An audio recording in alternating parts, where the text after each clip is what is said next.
Hello guys, this is Joshua Hawes here. As you can tell by the time I'm doing a review for the movie Justice League, a very controversial film due to how it was made. And basically the story behind this film is that Zack Snyder is what is credited the director, but this isn't his vision of the film.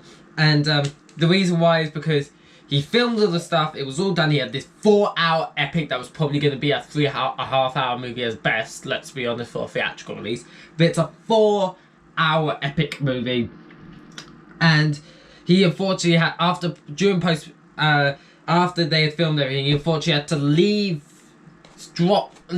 due to the fact that his daughter tragically committed suicide.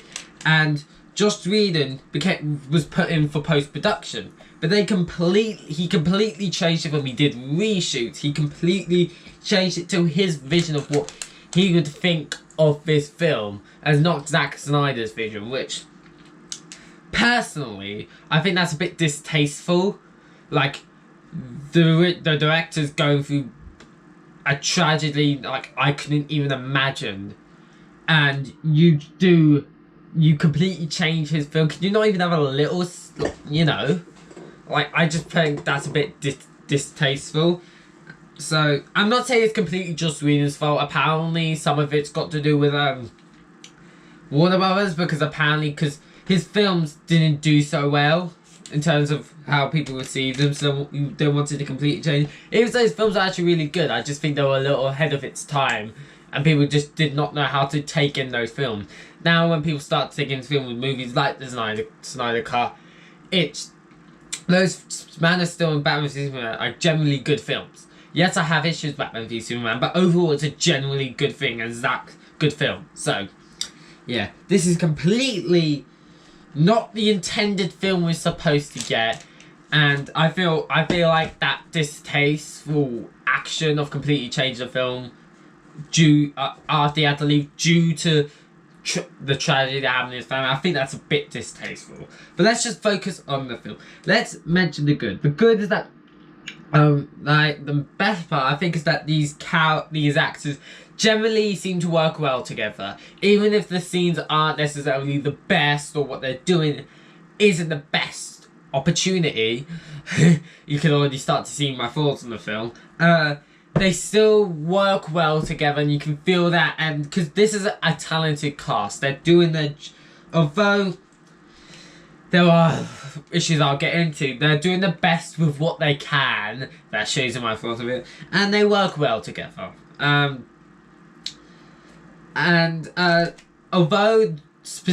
the events, and I want to make it specifically just the events that have taken place in the past films, do play an effect in this film, which gives it some sort of continuity. That some of the effects of mainly Batman v Superman have generally impacted this movie quite a bit. Like, this movie, judging by the timeline, would not even happen if it weren't for the events of Batman v Superman, which makes it an important film, which makes that film better than this film. I'll get into it. And also, probably the best part about the film, I think I said the cast was, but I think the best part of the film was probably that some of the action some of the action scenes, they're teaming up to fight together, was quite nice. It was quite nice to see them team up together. Those scenes were quite nice, even if the action wasn't any of the best action and the most intense action you're gonna see. It was still fun and enjoyable, and quite nice to see these superheroes teaming up together. That's just my thought. I think that was really fun. Now let's get into the negatives.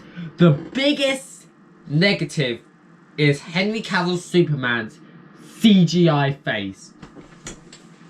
It is horrendous. And they start the film off like that. They start the film with a flashback from when he was alive, talking to some children, and it looks generally horrendous. It looks a bit better when he's not in the Superman costume. It's less noticeable, but it's very bad when he's smiling. It's more noticeable.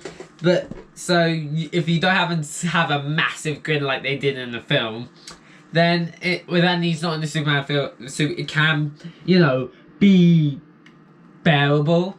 But when he's in the Superman suit, it is horrendous. I don't know why. And plus, the costume in this film looks even worse than past films. Yes, we were supposed to, and they have gotten in the Snyder Cut, black suit Superman, which I think looks really cool. But if you really want to have him bring the traditional suit in, I'm just thinking, make this, because the suit looked good in the past 2 films. It didn't look that great. I don't know if it's because they decided to CGI the suit, but it looked too animated, and I didn't like that. And just, yeah.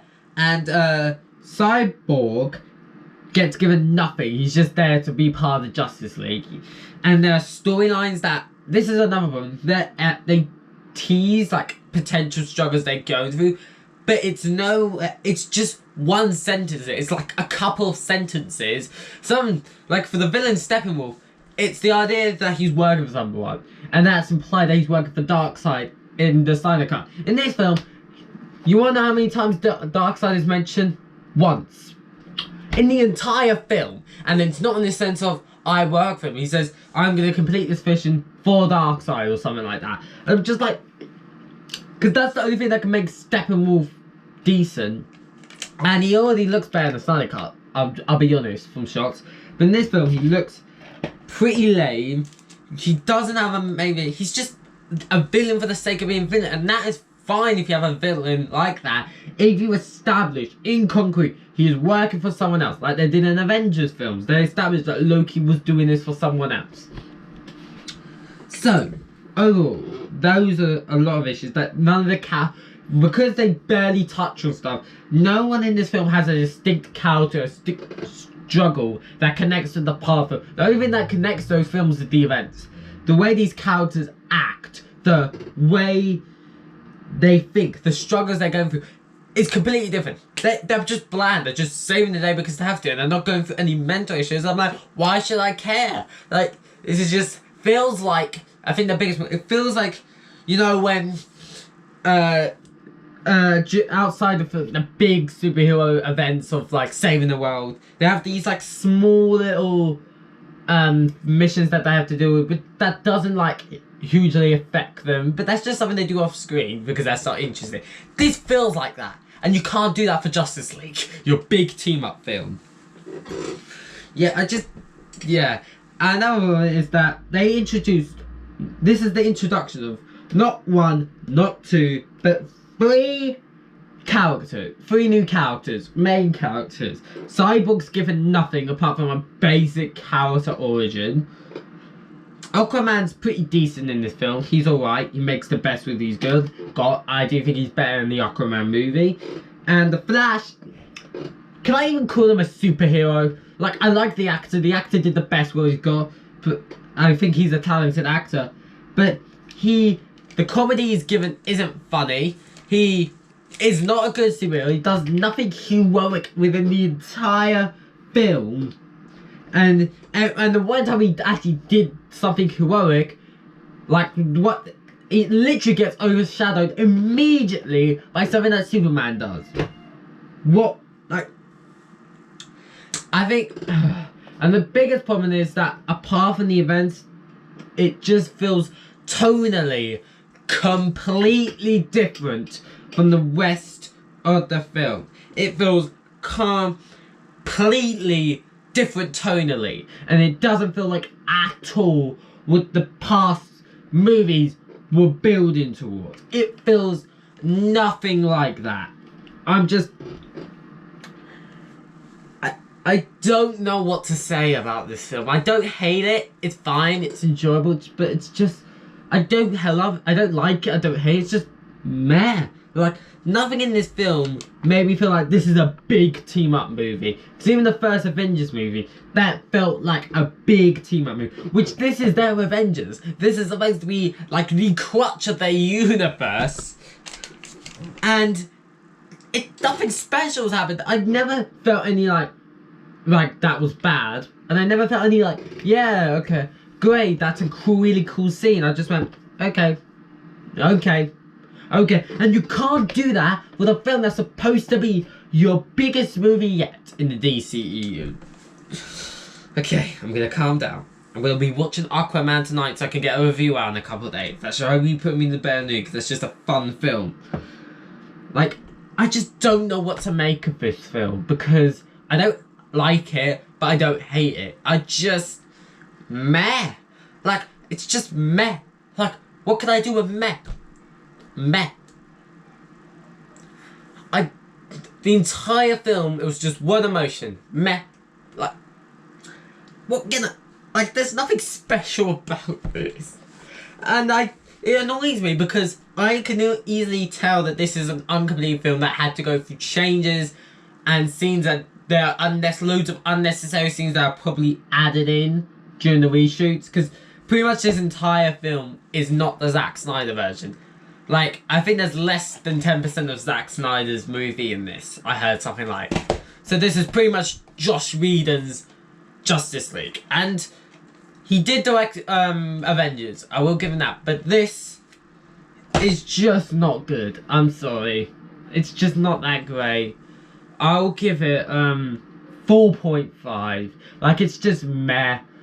And that is a travesty for what's supposed to be your biggest film. Yeah. And this film didn't financially do the best either because of all the issues.